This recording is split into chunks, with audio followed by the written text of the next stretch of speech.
samahan mo ako umihi. Kasi yung toilet, nasa labas ng tinutulugan nilang mag-ama. Anak, ikaw na lang, sobra pagod ko eh. Pa, takot ako. Samahan mo ko. Anak, sabi ng ama,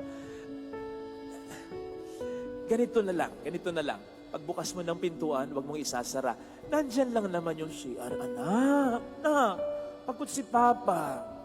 Titingnan kita, I'll be watching you para mawala yung kaba mo. Eh dahil ihing-ihi na yung bata, hindi na nakipagtalo sa ama. Eh di lumabas na. Pero lumalabas pa lang siya ng pinto. Pa, nakatingin ka. Oo anak, nakatingin ako. Lumabas na, halfway papunta ng CR. Pa, nakatingin ka pa ba? Oo, nakatingin ako. Umiihi na sa toilet, nakataligod sa ama.